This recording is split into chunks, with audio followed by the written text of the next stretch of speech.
Dynamite download.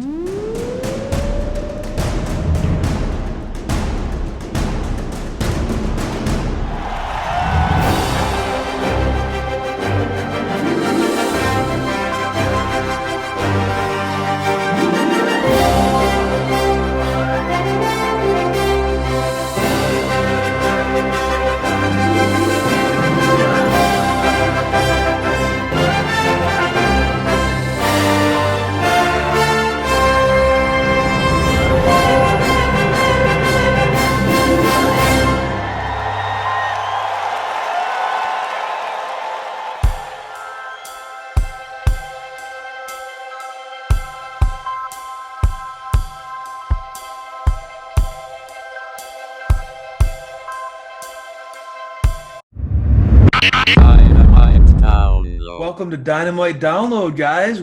Episode 7, lucky number 7, and it's fitting because we are on a show tonight that is going to be totally focused on a pay-per-view that we are so excited about here at Dynamite Download. As JR put it, he really believes that Full Gear may be the absolute best pay-per-view that AEW's put on. So I agree. Here's to a little bit of luck this weekend. Here's to lucky number 7, bringing on a great show, having our expectations be met and then some. And I think that there's no better way to start off a Dynamite than what they did tonight. Having a little bit of Jericho, having a little MJF, having a Dynamite Download favorite, Wardlow on screen, was a heck of a way to start the show. Downey, what are you drinking there, bud? You have something on tap? So to spice it up, I'm still in Texas right now, so I wanted to go some local. I got this beer called Friday IPA from Fort Worth, Texas.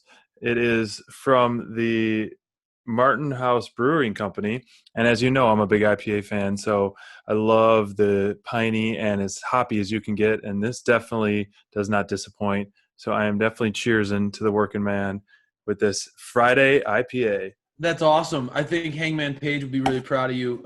He's giving you a cheers right now, man. I got the flannel on just for him too. I like it. But before we even get into the Hangman Page and Kenny Omega stuff that was really going on throughout the whole night, let's get into the beginning of the show, and let's look at this card, guys.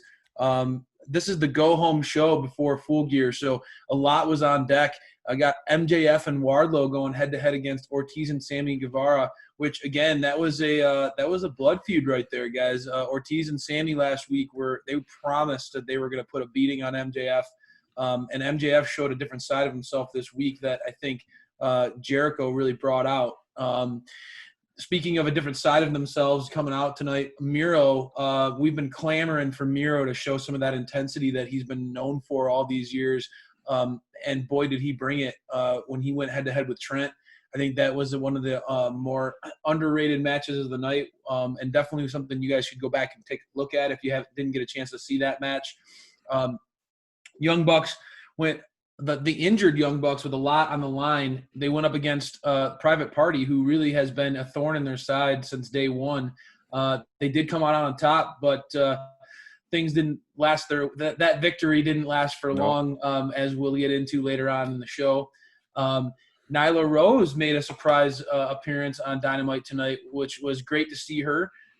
Certainly, they positioned her to be the number one contender against our champion Hikaru Shida, and they presented that in a way that certainly had me interested for this weekend's pay-per-view. And then the main event, Cody and the new members of the Nightmare family, the Gun Club, going head-to-head against Dark Order, led by John Silver, and he was teaming up with Colt Cabana and Preston Vance. So a lot going on tonight, but really, I think this show started off with a bang. I think that they started it off the right way. Backstage, we were introduced to Jericho, who we talked about it, fresh off the heels of Jake Hager winning in that MMA match in Bellator. It was too good of a visual, right? Too good of a visual for the muscle of the Inner Circle not to receive the praise and kudos that he deserves on this one. Real quick, what were your thoughts on the backstage segment? Obviously, Jericho was giving Hager a little bit of love, but before he was even able to get too much out of his mouth, MJF stole the spotlight, which is what he's accustomed to doing. What were your thoughts, SPD? First things first, Jericho's suit was definitely on point. Loved it. As usual, Nice. guy is looking always dapper. Yeah. I thought it was an excellent way to start the show. The crowd was hot. You could be hearing that crowd. It sounded authentic. Didn't seem anything pumping in. And them singing Judas, I cannot wait till the Dynamite Download team is sitting in our seats live, screaming Judas with the rest of the AEW universe. It just brings chills, and you can just see Jericho's smirk when they keep singing that Judas song. It's great. And yeah, I don't know if this is. It was really nice too, right? Because I know that Jericho's unfortunately caught quite a bit of slack on social media for things outside of wrestling. So it was a really nice reminder of just how great he is and what a star he is, and really what a awesome feel good time that is. Anytime that Judas comes on, anytime he's on screen, instantaneously you get pulled into that, and you just want to sing along. You just want to have fun, sure. Right? It's a great, it's a classic, really iconic theme song at this point, and I'm right there with you, man. I can't wait to be belting it out. I'll be like Sammy. I'll be like Sammy singing along. I'll be doing the chorus, conducting everybody. But what about the meat of the actual promo? Obviously, like I mentioned, we got to see a different side of MJF tonight, and that really was sparked by this backstage segment, SPD. It was definitely needed to push the envelope more, push the heat between them two. A couple weeks ago, we saw them, putting a Tony Award-winning number on, as essentially best friends and frenemies, you can say.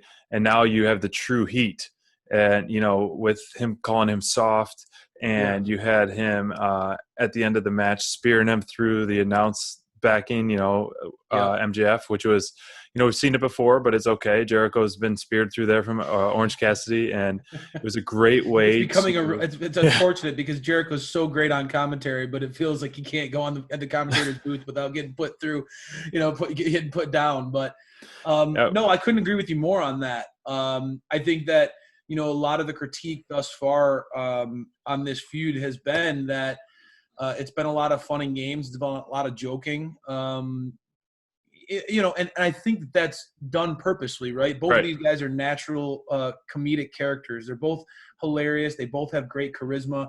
And it's very rare where you can find performers that can actually deliver laughs. Comedy is a real subjective thing, and it's very difficult to, as we know, it can border on corny really quick, and it can lose the fan base, especially target audience as we get older. That can get lost very fast. And I think that MJF and Jericho are naturals at comedy. Mm-hmm. But I do think that heading into this week's pay-per-view, it was a much-needed side of the feud, right? It was absolutely something that added something, added a little bit of juice, and certainly a different character dynamic to MJF that we really haven't seen. I know that he seemed dead set on getting the title off of Moxley earlier on in their feud earlier this year. But to see him kind of take it personally that Jericho called him soft, right? Mm-hmm. I think that kind of brought out a different side of MJF that we needed to see. I loved it. Yes. Yeah. More than anything, going into the match, I was surprised with how the match played out. And I'll start off with my elite or delete of the night. For me, SPD, this is an elite simply because I think I'm always impressed by what we see out of Wardlow. I think that they're doing a really nice job of showcasing him. He was recently on Vicky Guerrero's podcast, and he talked quite a bit about getting more and more opportunities to show what he's capable of in the ring. And I think that AEW is quickly coming around to the fact that this guy isn't going to last in MJF's shadow for much longer. He was phenomenal in the ring tonight. MJF, again, I mean, we so rarely get to see him on television, and he makes sure to remind us that that's because he's a big deal. But I thought it was really, really great to see both those guys in the ring. What were your thoughts? I mean, I'm going to give it an elite. I still have a couple more things I want to throw out there, but I want to hear what you have to say. I thought it was a fantastic match, man. It was, very energetic. It was fast-paced. it was like you said, that quote, I heard about it too, how he's, can't wait to go on a solo run. Wardlow, Yeah. we're a big Yeah. fan of him here at Dynamite Download. He did not disappoint once again, He's showing a his beast. power, and that 3-man suplex off the ropes that we tweeted about. I took a video of that, and it was a wow moment for sure. But honestly, I love seeing MJF, but he didn't shine as much as I wanted him in the match. To me, it was Wardlow and Sammy.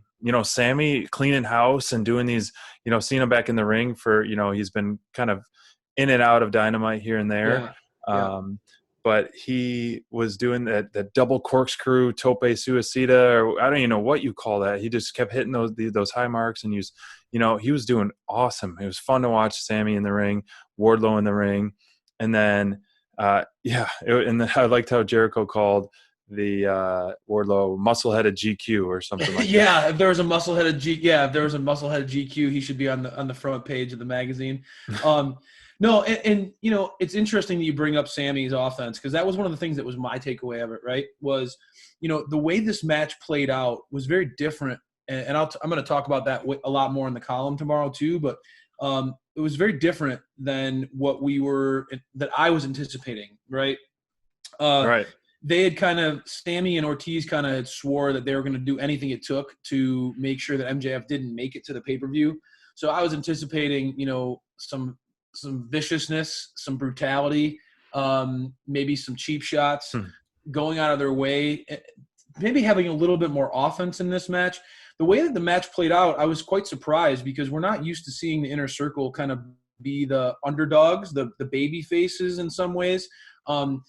Ortiz really got worked over. I was anticipating that, Sammy and Ortiz were going to kind of go at MJF and try to, and as JR and the team in commentators, at the commentator booth, they talked about, they thought that the focus point and the strategy of the Inner Circle was going to be isolate MJF, keep the War Dog out of the ring, Yep.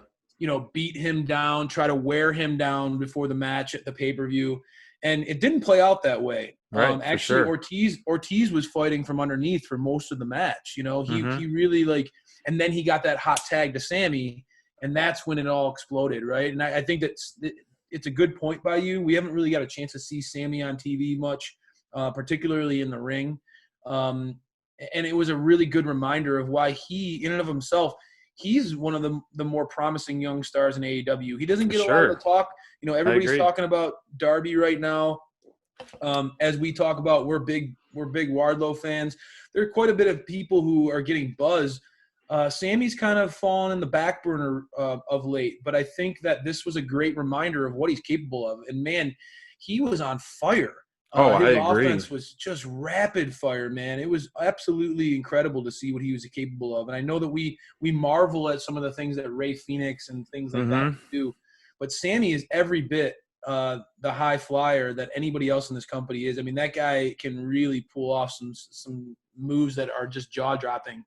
So I think it's great to hear that both of us kind of looked at it as an elite of the night. Definitely. It was definitely different. The match played out much differently than I thought it was going to play.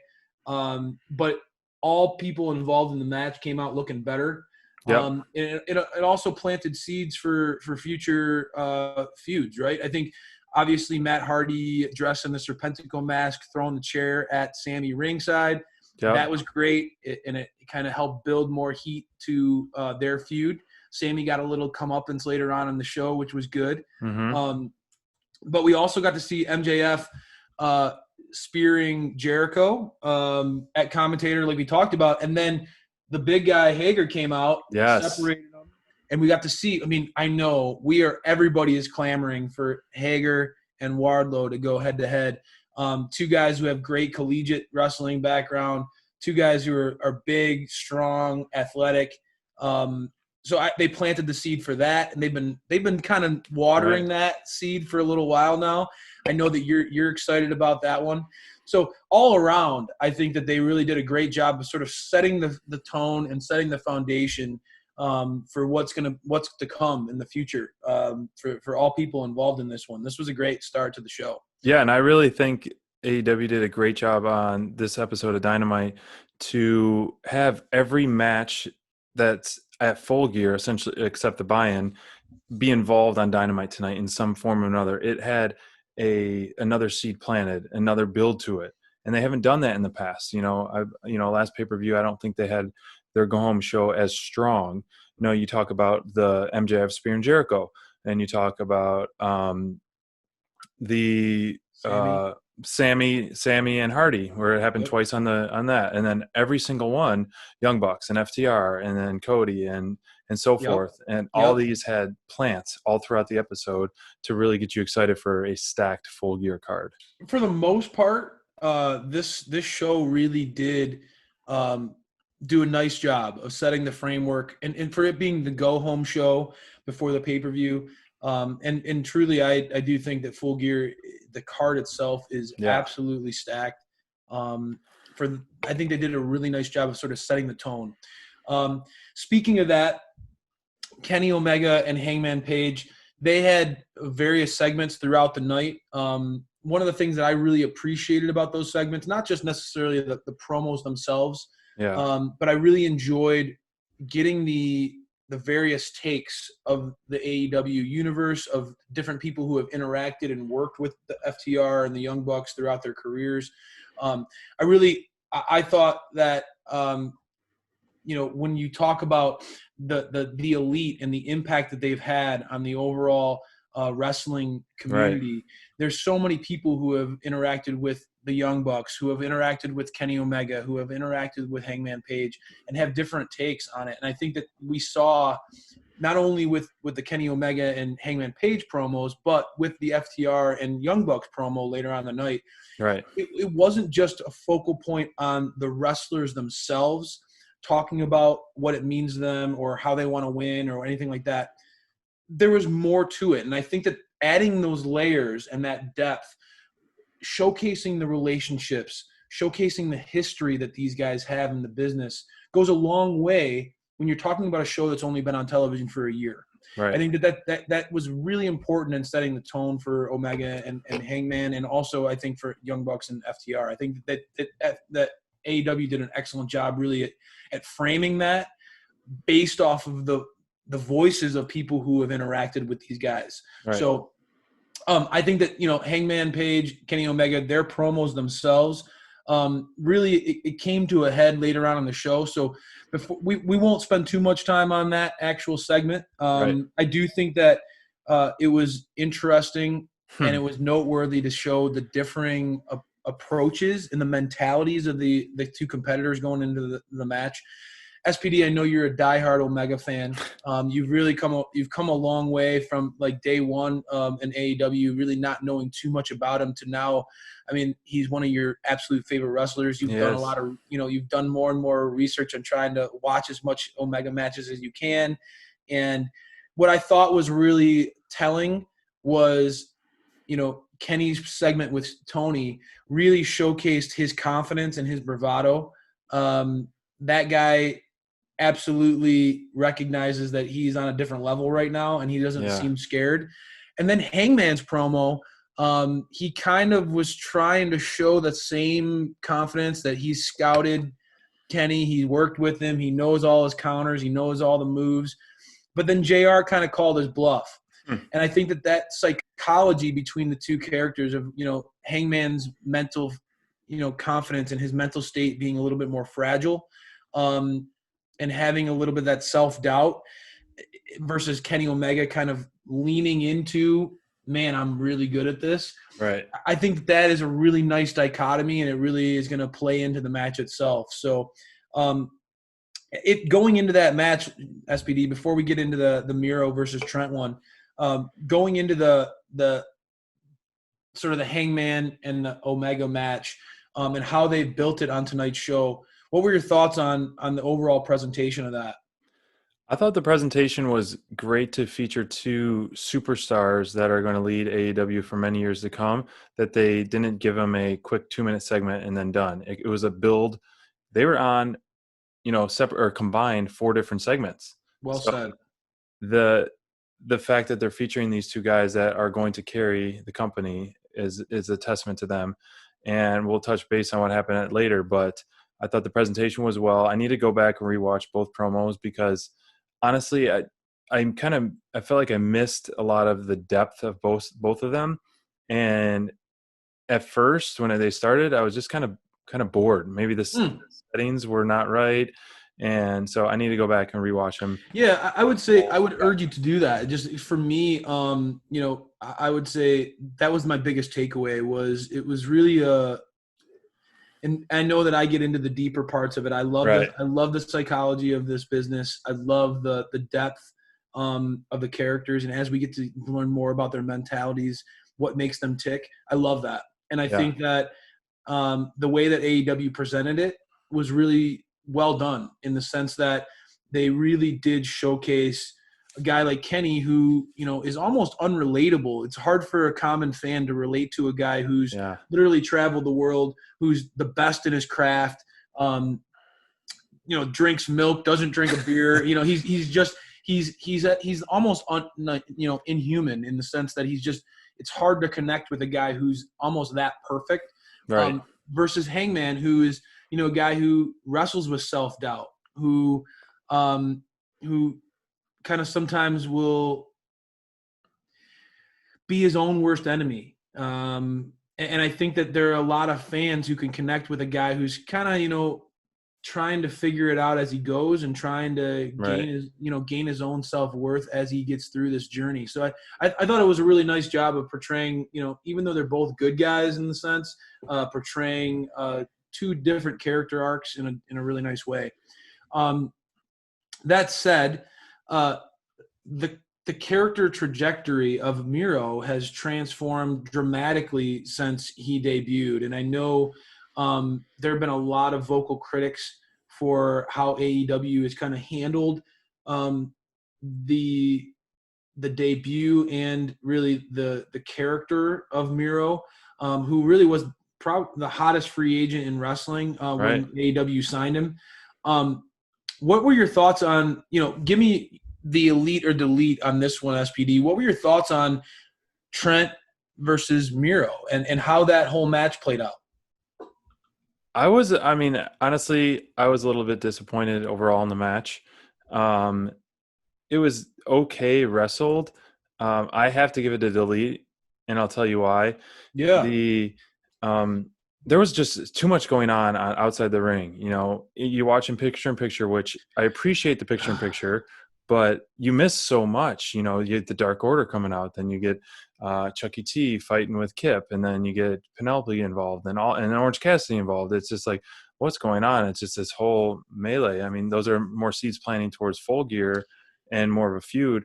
But in the beginning where Miro took the mic, it just seemed almost, I hate to even say this, but almost seemed WWE-esque, where he was like, "You are stupid. You're stupid." Like, it didn't seem authentic.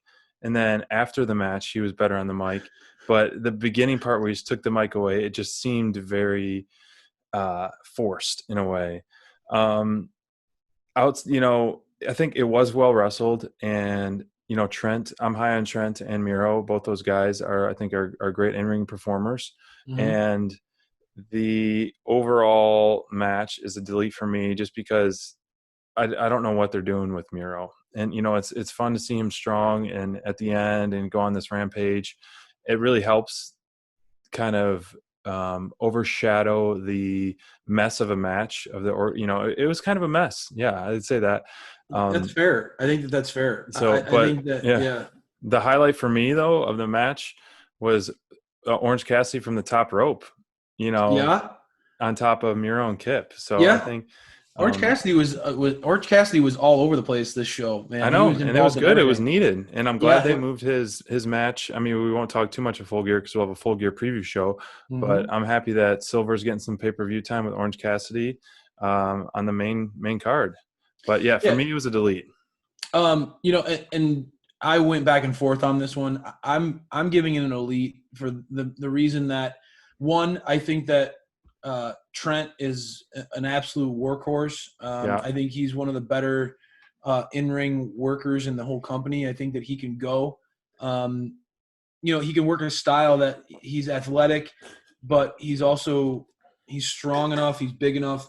he can go with anybody. He'll take as much take as much of a beating as he'll give.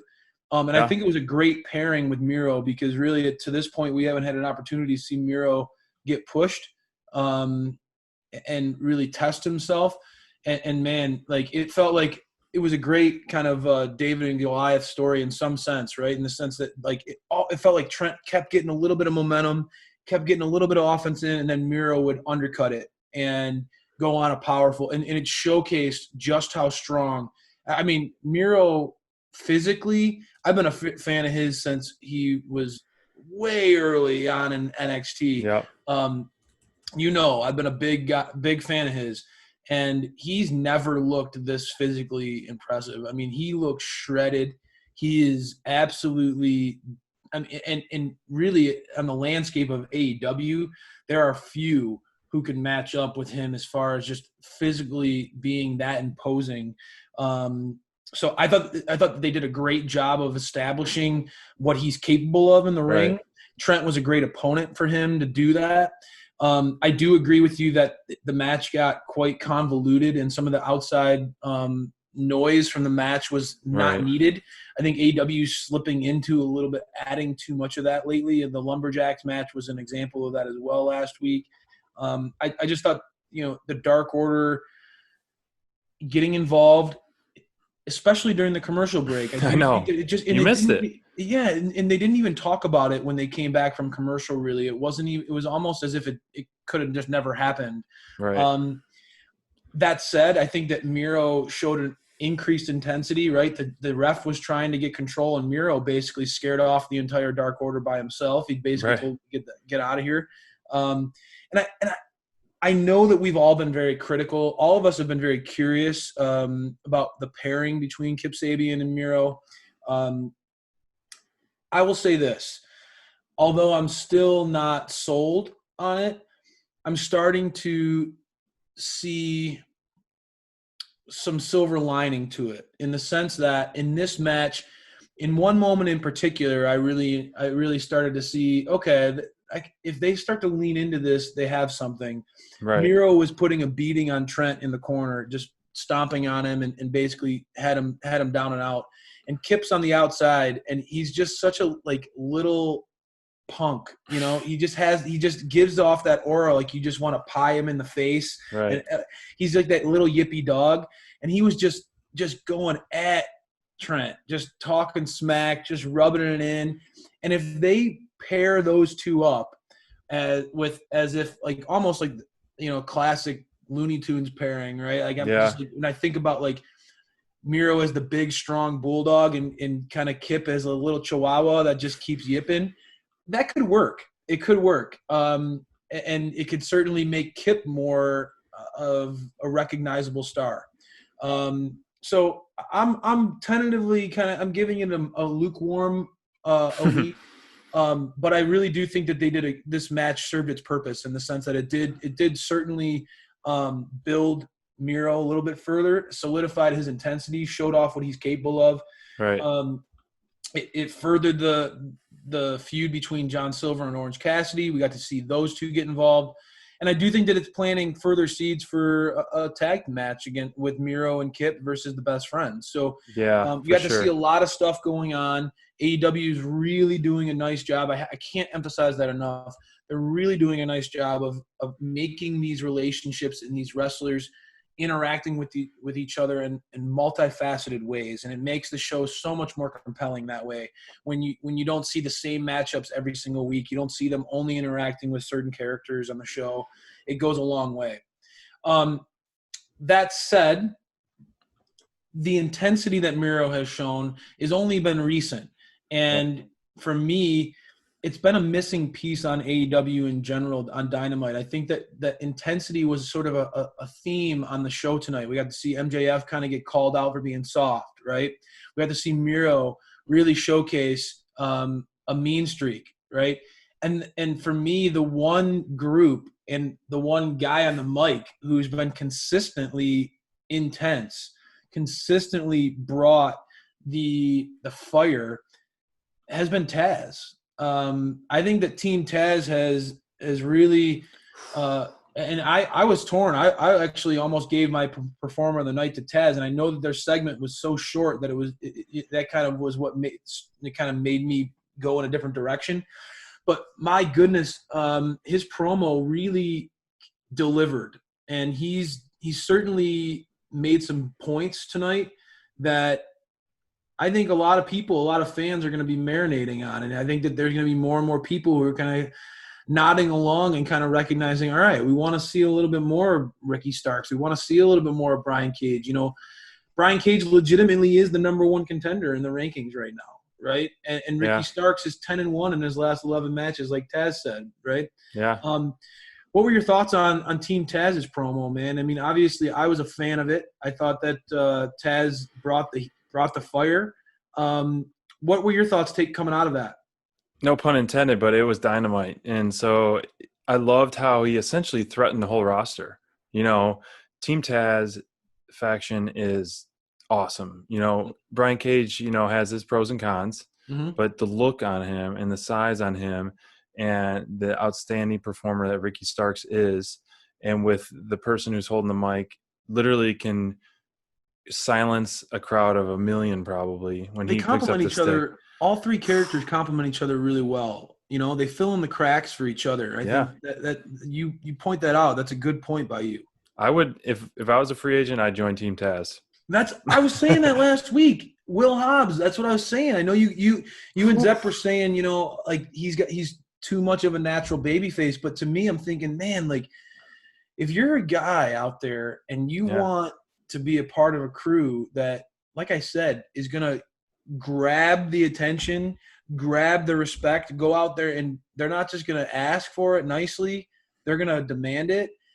Man, it's Will Hobbs in it, would be an awesome addition. And I don't think they need another member, but adding them will just make them more of a wrecking crew and more of a threat and more of TV time. I don't know why these guys are not getting matches every week. Both deserve it. Yes, they're featured on Dark a lot, but both deserve to be featured on TV because Team Taz is such a great faction and led by a great person. Yeah. And I think that, you know, again, talking about character psychology and where these characters are coming from, you know, imagine if you're on Team Taz, imagine, right? You're Ricky Starks, you're 10-1 in your last matches and in your last 11 matches. And as Taz pointed out, you're not even ranked in the top 5. Yeah. Right? You're Brian Cage, right? You are legitimately ranked as the number one contender in the men's single division, and you're not even on TV. You don't even have a match at the pay-per-view, right?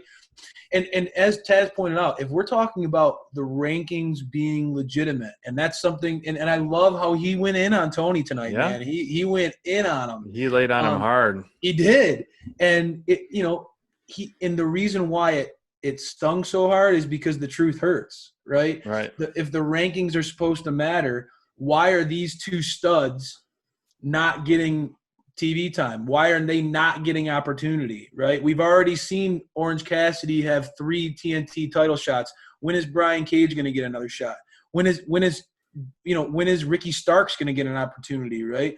These are things that I think that Taz pointed out, and it really hit hard tonight. I think that Team Taz killed it in their segment tonight, and I'm looking forward to seeing what they do at the pay-per-view. Like you said, he promised a presence at the pay-per-view. They don't have a match, but I have a feeling they're going to make their presence known, and that's going to be one of the things we talk about coming out of Full Gear. I got some bold predictions for Full Gear, but we'll cover that next episode on our preview. I can't wait. One of the biggest matches, and personally, I know that there's a lot of great matches on this card, but as the tag team guy, as the guy who really loves the framework of this company being built on tag team wrestling, I cannot wait for the Young Bucks versus FTR next at the pay-per-view. I cannot wait on November 7th. I'm so in on this. They already got my money. They could have put a bunch of stinker matches on and just had the Young Bucks versus FTR. I would have been there. That said, we're not at the pay-per-view yet, and we haven't seen the Young Bucks in the ring We really haven't seen them doing anything since getting attacked by FTR after winning the number one contenders 4-way match. And this was a big statement by the Young Bucks tonight. They went head to head with Private Party, who, like we talked about earlier, they have a lot of history with. Private Party kind of made their names for themselves off of beating the Young Bucks very early on in AEW for the first go around at the tag team titles. Mm-hmm. So the matchup and styles we know works. What were your thoughts on the match itself, SPD? Is this obviously I want to talk to you after your take on the Elite of the Elite on the post-match antics, but let's focus on just the Young Bucks versus Private Party. What were your thoughts on that? I have a lot to say about that. I got to crack another one for that reason. But I love the Young Bucks and Private Party. I think Private Party are going to be stars. They still have a lot of growing to do, so their styles meshing together. They always put on a fun, entertaining match. Yeah. Right off the bat, like we said, planting the seed for Full Gear. Sammy coming out giving the twist of fate on Hardy. I love that. Yeah, and the same thing when Nyla Rose used Sheeta's finisher. So You're seeing a lot of these heels essentially stealing the finisher. Is that a sign to come? I don't know. But what I was caught, following BTE and all these antics like that the Young Bucks are doing, they came out of the babyface tunnel. So if you notice on BTE a week or two ago, they're like, what tunnel do we come out of? What tunnel? And they're pulling all these like anti-AEW stuff and getting fines. Now all of a sudden they're back to the babyface tunnel, shooting the money, doing the posing, where they're kind of anti that. Mm-hmm. So I'm happy for that, because you do need a clear babyface and heel matchup when you're talking about FTR versus them. Mm-hmm. But what was the point of going all this anti-AEW, paying the fines and, all this attitude. But the match itself, and I liked how Jericho was like, I don't know why they put a stipulation on it. No one made him do it. And I agree with him. Like, no one made you do this. And yes, to the other side of the coin, they're saying that it makes them work harder. But I don't think, like we've talked about before, the stipulation isn't necessary. And how, back to the match, I got a lot to say about this match because a lot was going on. Yeah. I think first things first, they should have sold the injury a little bit more. Really? I think he should have. I think from day one they should have sold it where he was almost like on a cast, and then like, I know this match was thrown together last minute because of Scorpio Sky's absence, and it's always great to see the Young Bucks. The match itself was entertaining. Most of it, I felt like it ran a little bit long. In my opinion, it just a little bit too long. And I liked how at the end Excalibur was it worth it? Was it worth it? And that was very interesting how he kept saying that.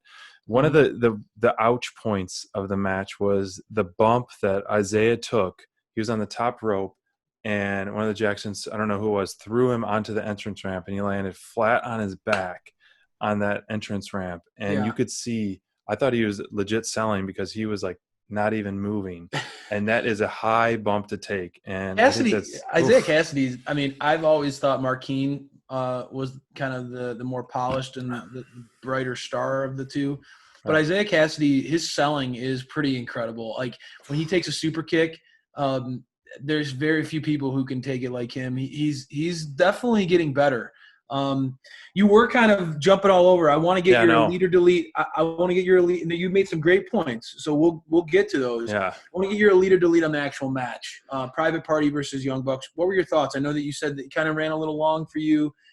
You were kind of disappointed in the way that the Young Bucks were selling, but it looks like you gave it an Elite anyway, huh? I did give it an Elite anyway because it was very entertaining, and I love those two styles. Kind of similar in a way. Yeah. They work very well together. And it's nonstop action. I do like all four competitors going crazy in a sense for a while. So overall, Elite for me. Yeah. See, for me, I think it's an Elite as well. I think that that Private Party and the Young Bucks, that pairing is a really natural pairing. Right. Those two, the styles mesh very, very well.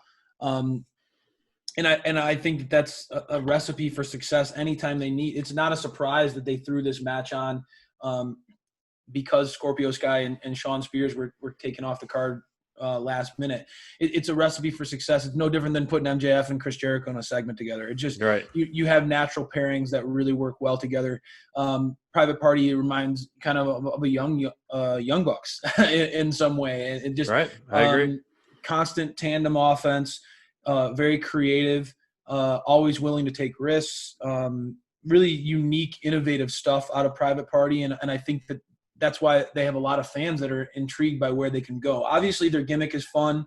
I think that they've, in some ways, have been ripped off by Street Profits and stuff like that. I think that they've really made a good they have a good thing going for themselves, and as they mature, they're only going to get better. One thing that I'm going to disagree with you on is I thought that the selling by Matt Jackson on the ankle injury was really well done throughout the match. I thought that it played a role throughout the match. He was hobbled. It was obvious that he was struggling through it. When he tried to create offense off the top rope, I remember going outside and he landed on his ankle as he and Nick jumped over top rope and did the tandem attack. Landed on his ankle, on his foot. It hurt him. And it actually came up later on in the match when Nick went to go tag his brother, and Matt was literally on the apron clutching his ankle in pain because he couldn't get out of that headspace. It clearly slowed him throughout the match. And that was what I wanted to see, right? I wanted to see, especially against a team that was going to push the pace like Private Party, how the Young Bucks were going to respond. Because, the critics of the Young Bucks out there, they call them spot monkeys. They talk about how they don't have psychology in their matches. I felt like Matt Jackson in particular did an awesome job tonight in maintaining that injury, maintaining that build up for the pay-per-view, really planting that doubt on, as we talked about. I said it last week. Did FTR, did they manipulate the Young Bucks into falling into their trap? Really both guys are banged up, and it was obvious to me that Matt is not at 100%. Right. And going against the best team in the world, that's going to be interesting. It will. So that said, all right, we got that out of the way. I think that you did talk about the heel and face really dilemma within the Young Bucks, and I think that was only amplified at the end of the match. Obviously, the post-match beatdown, as soon as the Young Bucks got the victory, my boys at FTR took as they should have, right? I mean, any good bad guy champions would do the same thing. They don't want to go into this weekend's pay-per-view with any sort of doubt in their mind. They're going at it. They don't care whatever it takes to win. They're going to do it. They went to attack the Young Bucks again, cheap shots, and they really looked like they were going to put Matt on the shelf for quite a long time. And then the Young Bucks were saved by a surprise tandem. It was shocking to me to see Hangman Page and then Kenny Omega come out. And I think that, talking about, like you mentioned, the heel and face conflict, that the good versus, the bad versus good, that dilemma within them, I think that we see that same thing being played out with Kenny. As he's starting to embrace the cleaner persona a little bit. We've seen those similar things played out with Hangman Page in the past with, self-doubt, with kind of pushing himself away from his friends. So I think that we're seeing similar character arcs, and I've even talked about it with Cody. Last week I talked about how desperate is he getting to keep the TNT title. He's already starting to display attributes where he's not necessarily a goody good, that's for sure. So all these members of the elite, right? We know them as guys we want to root for, but I think it's certainly showing that there's levels of their their character, and they are more complex. So I thought that was interesting. Right. That said, they certainly ended that segment with the Young Bucks looking like good, right? They had their friends there. They were all, almost teasing like an elite reunion, right? That's exactly what I was thinking. I put that down in my notes, elite reunion ? And Right. or back together. And obviously I'm all for it, but it's a lot of, scratching your head like what if, because like I touched before, Young Bucks kind of confused of where they're going to go. And then you have a save, which I kind of felt it was coming, which I didn't know who it was going to be. And I was very surprised at who showed up first, Hangman. And so I honestly thought there would be more of a turn on Hangman again on Kenny to kind of, plant more seeds at their match. But it was a interesting, you can read it many different ways. And I was happy it happened. And it really opens up the doors for many things to come. Yeah, and I think that there's a lot of ambiguity and uncertainty as to what's going to happen at the pay-per-view, right? I think that the next time the Young Bucks and the FTR are face to face, certainly, there's the concern about the health of the Young Bucks, right? But then the stipulation about if they lose, they'll never be able to challenge for the tag titles. That adds even more to it. And I think that what they've been doing with AEW has been doing with their characters is, at least for me, SPD, is they showed sort of a frustration that their friendships were falling apart, and they took that out on everybody but their friends. Really, they took it out on Tony Schiavone and all sorts of staff members. Right? They showed frustration, but now you're starting to see a real, like, as fans, real motivation to get behind them. Right? They have been constantly like attacked from behind from FTR. Right? They've they're injured and going into the biggest match of their lives, a dream match that they fought to make happen, right? And they've put everything on the line, for this one opportunity. So as fans, all three of those big factors really go into, like, and not to mention how easy it is to hate FTR, right? They've done a nice job. I know that the Young Bucks were sort of going into the tweener characteristics for quite some time, but I really think that in recent weeks they've really been trying to correct that path and kind of make it known that, all right, the Young Bucks are the good guys in this scenario, and we as fans need to be behind them, So I think that the heel face dynamic is just as, I understand that Moxley is a good guy, right? I understand that he's a face in the presentation. But man, that heel face dynamic between Kingston and Mox is just as ambiguous to me as maybe even more so than the FTR versus Young Bucks feud, because that's a great transition. It's really hard not to want to root for a guy like Kingston when you hear, his story. And I think that Moxley went in on him hard tonight, dude. Like, I was shocked at that promo. What were your takeaways on that? I tweeted it during the show, and I said, it just got real. And, Eddie on the mic leaves me speechless because he is so believable, and we're just him going nonstop, going nuts, essentially making it so personal, nose to nose, right? Making it so personal. And it was just, he was spitting fire left and right, spitting fire. And I don't know what match I'm most excited for in Full Gear. This card is so stacked. And they're doing this promo literally nose to nose touching. And that must gotta be so hard. And I honestly think Mox was kind of like thrown off.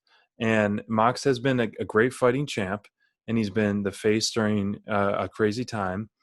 And it almost, the way he ended it was the politically correct way to end his promo, where it's like, I will make you say I quit at Full Gear this Saturday, or something, something along like almost like cookie cutter, the way you need to be if Yeah. you're the champ. I don't know, it kind of rubbed me the wrong way, but regardless, this segment was awesome. And I liked how I was listening to Unrestricted, and Brody Lee talked about how, Tony Schiavone gave him advice where make that microphone come to you. And I noticed Eddie Kingston said that to Tony. He's like, give me the microphone, or, bring the microphone up to me, or something like that. And so I noticed that little dig, and that was great. But Kingston, he is making me believe he's going to get that belt 100%. If I was a betting man, I would put my money on him just because I believe it. He certainly and I mean, I think that's why it's so easy to gravitate towards him, because he feels so authentic. I mean, everything he says, great. You feel it from his very core. Yes. So personal, man. It was so personal. And that promo battle between the two was incredibly personal. They touched on Eddie Kingston's mom never having a grandchild because Kingston has given his whole life to this business, and Moxley didn't shy away from it. I think that this is a great visual because to me, I was shocked at how intense Moxley was when he came back to Kingston. I mean, we're used to Kingston delivering some memorable lines and some certainly raw emotion. Moxley is well known to me and around the world. I think his promo work, his character work is second to none. And that's why he's been such a, he's been a consistent champion, and he's been really the flag, the flag bearer for AEW through very deservedly trying time. So. But I was shocked at how Moxley went, how relentless Moxley was. And obviously, Kingston has beat him down. Him and his crew have beaten Moxley down over the weeks. Kingston called him a coward last week. There's been a lot of personal digs, and there's been a lot of animosity, and they didn't shy away from the history that these two have against each other. But I thought Moxley did not get outdone by Kingston tonight. And I think that, it's very easy for us to latch on to the new hot thing. And Kingston certainly is that. I mean, his mic work is unbelievable. And I do think that he has really made a name for himself through his character work in AEW. But I don't want to – I mean, I've been a Jon Moxley critic. I haven't been a huge fan of his championship reign. I think some of it's been hurt by the lack of fans, and that's not his fault. But I also think that AEW has fed him guys who I felt like I wanted to see get over a little bit, and it's hurt some of those guys along the way. Yeah. But man, I mean, Moxley, I was impressed, and as somebody who has kind of been lukewarm on Mox of late, especially after what happened with Lance Archer, I have nothing but awesome things to say about how he handled this promo, this segment. I think that he matched the intensity and brought it on a whole nother level. I was very much impressed. I thought that he carried himself real well, and I don't know who's going to win this one. I really don't. It's very hard to see either guy quitting. It does not. It just simply doesn't seem like it's something that's in either of their DNA. Yeah, it's a tough spot they put him in. How do you say I quit? And those two guys, of all the guys on the whole roster, you would think they'd be the last ones to surrender at anything, especially since Eddie Kingston's been like, I never tapped, I never said this, I never did that. Like, he never officially lost or never did this. So it's definitely an interesting stipulation. It is, man. It is. It makes you wonder what's going to happen at the pay-per-view. I'm happy for Eddie. He's been A+ since he's arrived, and to listen to his story, it's, we're all fans of him here. So for him to headline a major pay-per-view, props to him. It's a win no matter what. Absolutely. Totally agree. And I think that AEW, one of the things I liked about tonight's show is, and something that really it's been an overarching aspect of AEW's presentation to this point, is they're not afraid of leaning into their character's history. They're not afraid of recognizing wrestling as a whole outside of their own company. They talked about earlier on with Trent and Miro how, they used to ride together back when Miro was just getting started in the business. That was great. They've done a lot of things like that have shown, a respect to the fan base, respect to people who are actually watching and paying attention to the characters. And I think that this was a perfect example of that. I think that, it's very this has a lot of emotion and heat and just intensity behind it. There's no way I'm missing this match. No. That I gotta say though, I know that I've been geeking out about FTR on all these podcasts, but for anybody who knows me, they have, you guys have seen nothing yet. My man, the Bastard, is back on television.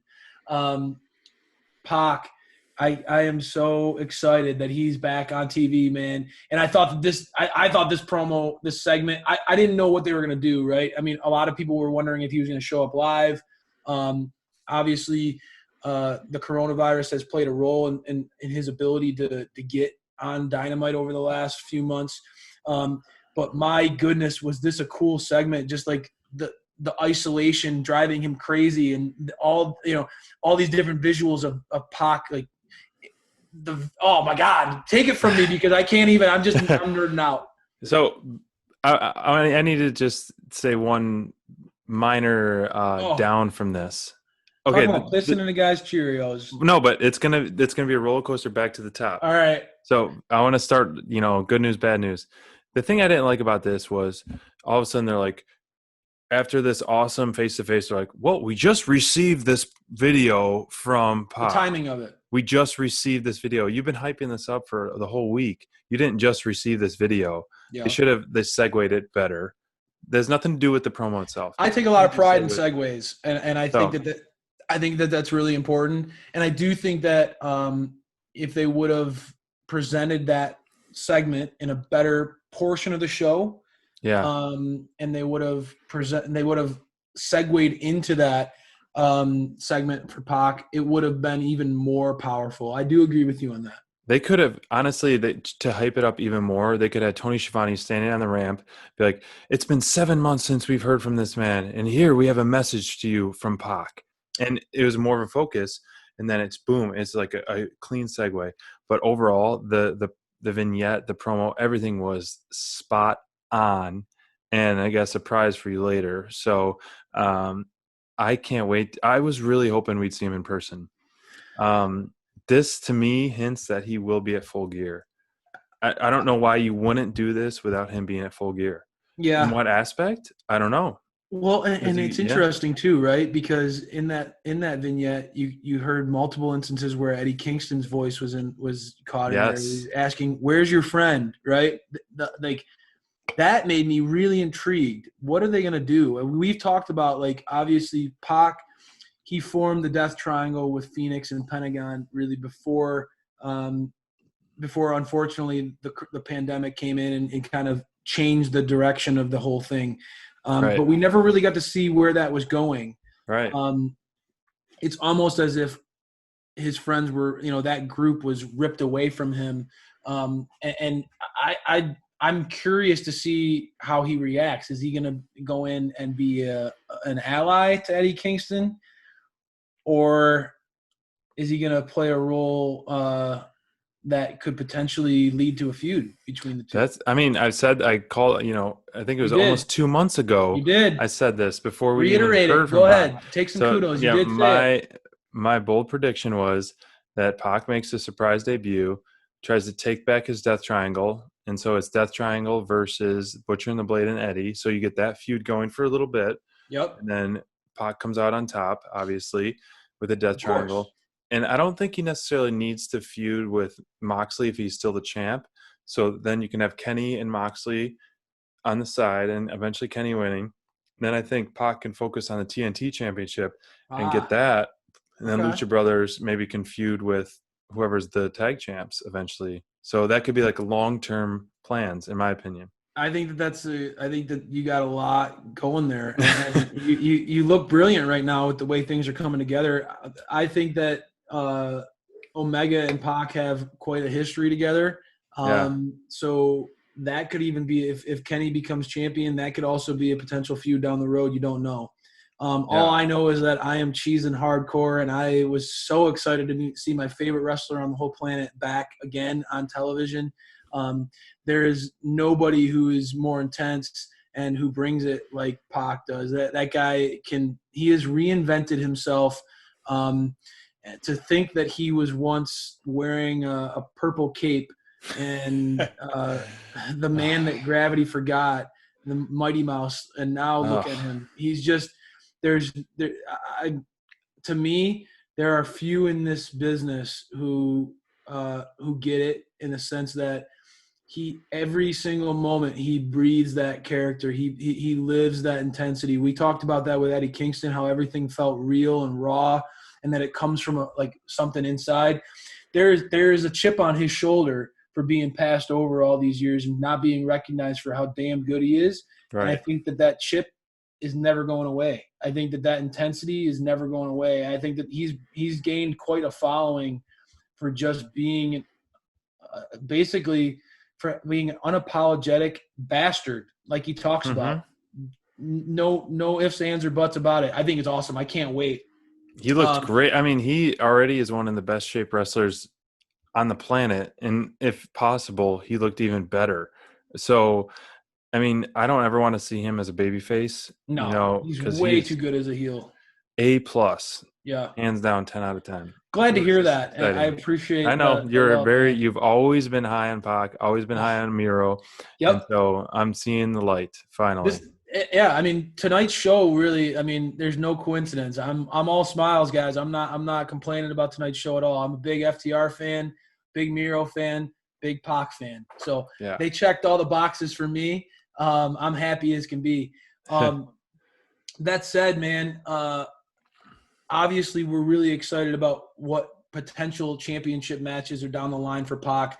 But we do see somebody else who's really quickly brand new on television again. We haven't seen Nyla Rose on Dynamite in quite some time.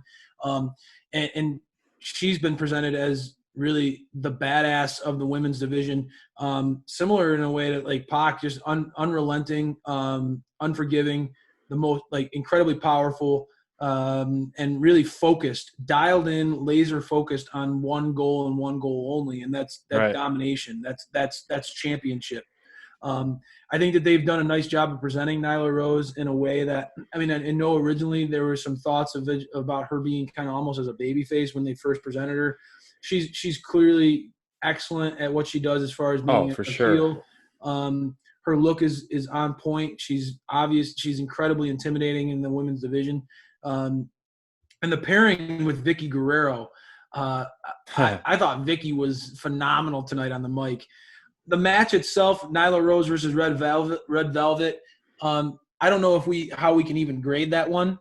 But I'll give you a shot first, because I'm still deciding, does that even get an elite or delete? I don't know. What would you say? I mean, that's easy for me. Delete.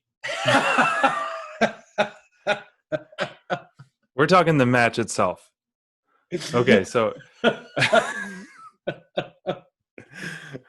I'm glad this was easy for you, because it was tough for me, man. I agree with you. The whole segment made it kind of memorable with Vicky, with Brandy, with the. I love that the chief bullshit officer of AEW. Yeah, so all of that, the whole overall segment made it worthwhile. But the match itself was whatever. It is what it is. You know, it was necessary to kind of build her up before the match. You needed that. You weren't going to have this back and forth awesome match with her, so that's a little expected. So there's no fault to her. No fault to her. I think it was needed, right? Just to show her the strength, and like I said earlier, how she used her finisher, and then they point to the crowd, so you get that extra build, and then you have that after the match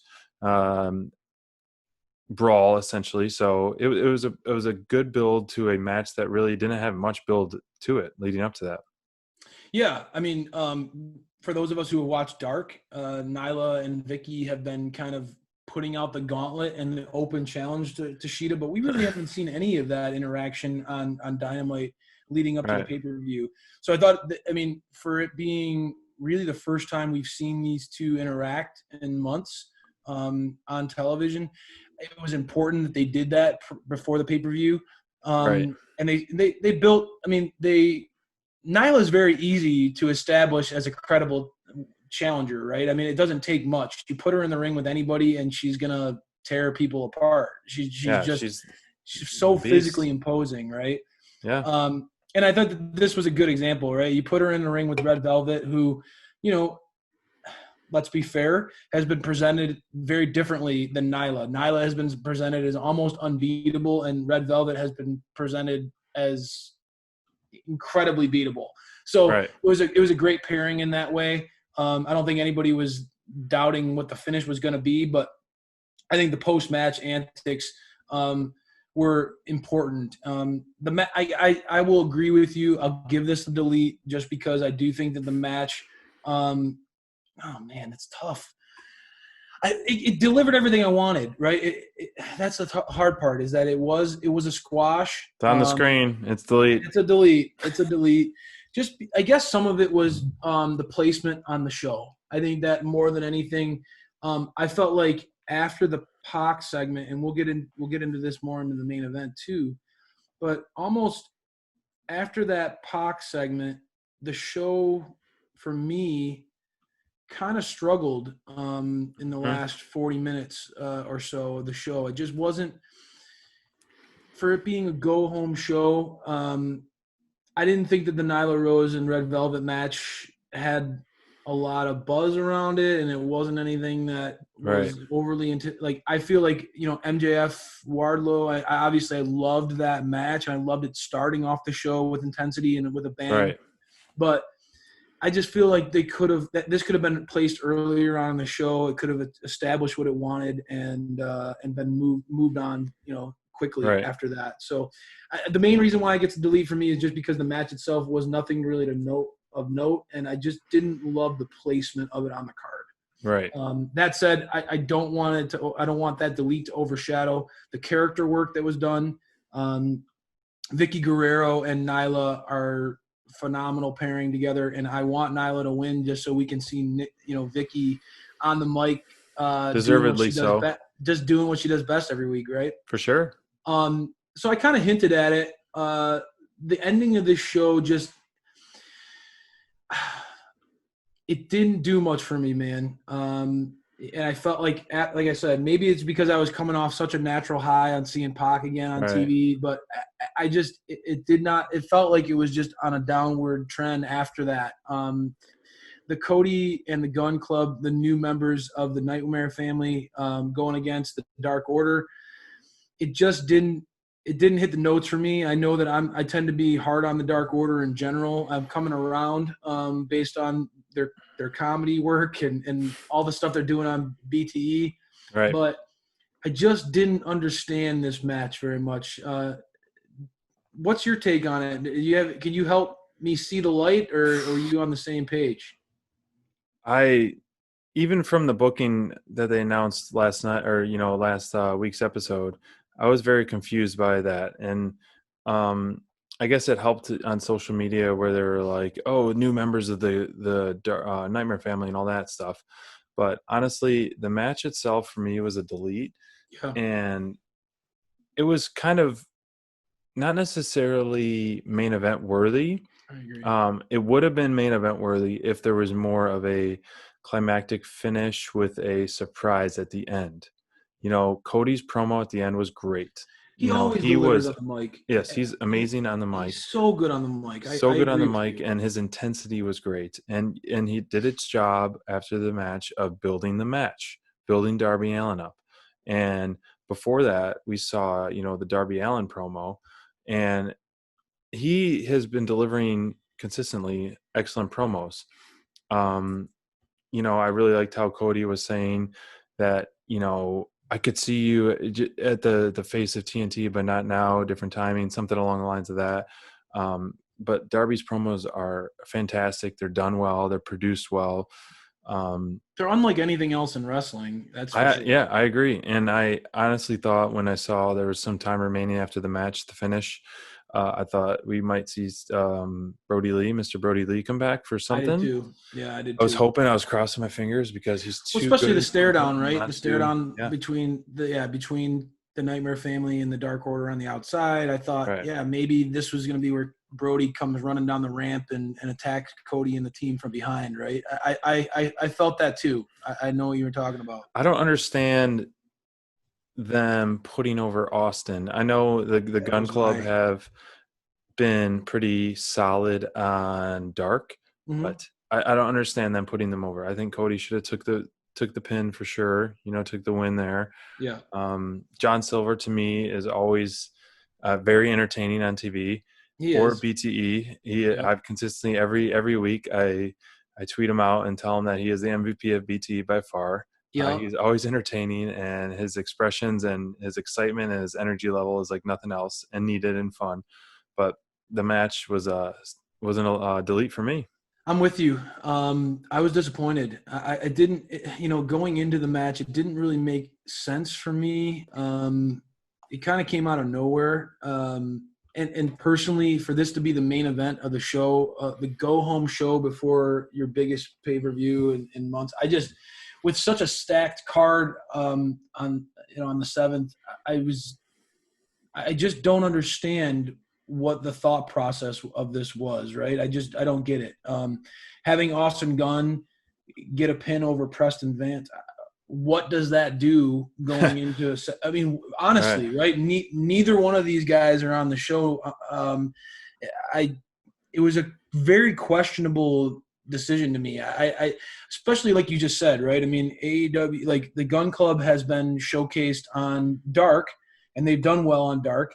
But for most fans seeing them on TV, your interaction with them has been seeing them as basically cheerleaders in the stands, right? They've been fans more than they've been talent in the ring, right?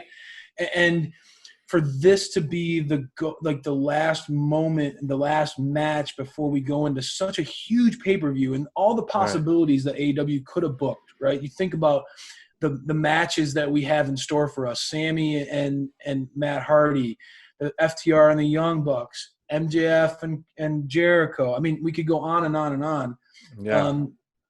For the Gun Club and Austin Gunn in particular to get that kind of shine at the end and go over somebody and really no real feud to speak of, it just didn't make any sense to me. It was strange. Definitely a delete for me on this one. I think that Cody's promo was awesome after the match, and it certainly went a long way in showcasing really the difference between his character and Darby's. Cody kind of being the chosen one, the prince of pro wrestling, as he's calling himself these days, and Darby sort of being that. And obviously too, Cody can just on Twitter can announce, he can announce whoever he wants into the Nightmare Family. He employs all these guys anyway, right? So he's surrounded by people that are there to support him and back him up and all this stuff, right? I mean, he's got Arn Anderson, his wife. He's got everybody under the sun by his side, and Darby's up there in the stands by himself, fighting off Team Taz, who wants to take him out, and trying to make a name for himself and get over the hump and beat Cody. So it was a really nice comparison at the end of the show. I liked that segment, the promo portion of it, but the match itself was just and I've seen, unfortunately, I've been feeling this way about a lot of Cody matches lately. It's just not doing it for me. I think the placement, like we talked about, the placement of the match, if this was a start of the second hour, I would have been okay with it. I would have been more okay with it. Even if you would have flipped this with the MJF, Wardlow, Ortiz, Sammy match, right? You start the show off with this one, and then you end the show with that, or you finish the show off with the Young Bucks and Private Party, right? You have a beatdown that's after that. You could end the show with, Kenny Omega and Hangman Page making the save, and then that stare down that Kenny and Hangman had after that. That would have made a great segue. That would have been an awesome way to fade to black. Even the face-to-face could have been the ending. Right. It just didn't make a lot of sense. Right. That said, I'm not ending this on a negative note because we No. are incredibly excited about the show this weekend. We do think that they're going to deliver and then some. The card itself is absolutely stacked. We're actually going to do a separate show where we talk about our predictions. Yep. We're going to preview the card. We can't wait to share that with you guys as fans. What we're going to end this on a positive note as we head into Full Gear weekend. Who was your top performer of the night, SPD? Take one guess and I'll reveal. Who would be my guess for you? I know. Eddie. Close, man. To your surprise. My man! The reason being, I mean, we kind of discussed it, but the promo and the production was spot on, A+.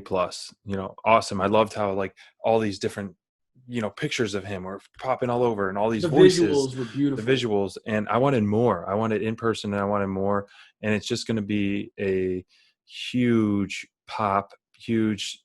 Oh, I can't wait. I am full throttle with Pac, and I can't wait for his debut. And I really, really, really, really am crossing my fingers we see him on Saturday.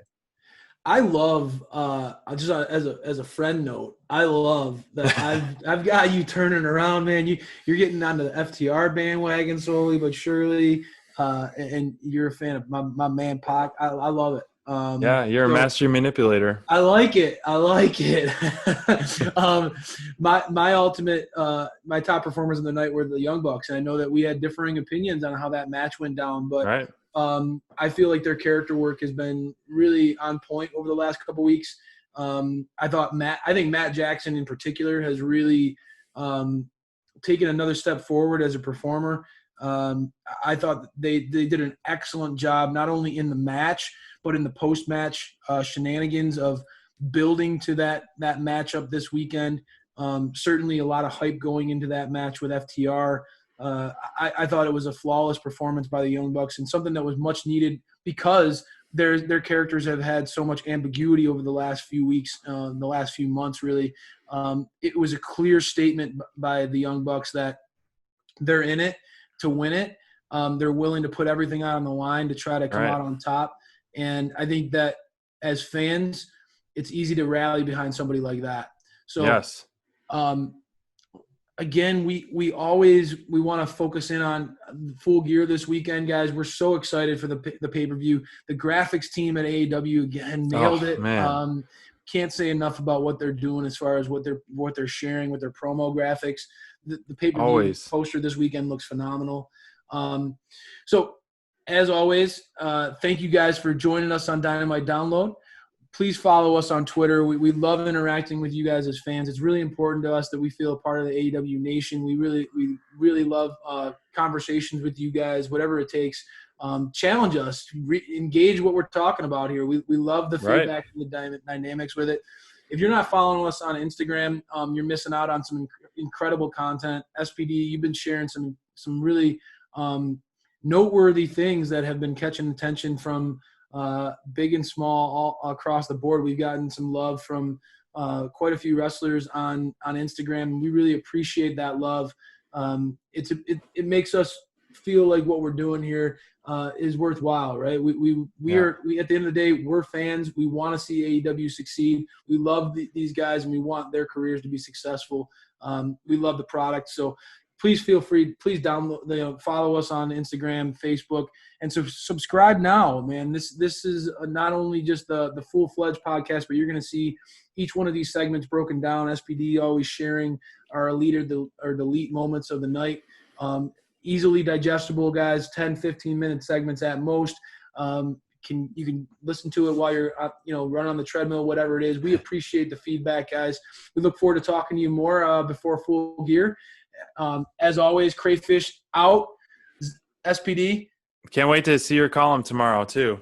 Thanks, man. Appreciate it. Check out dynamitedownload.com. Make sure you check out that article every week. Look forward to talking to you guys at the Full Gear preview.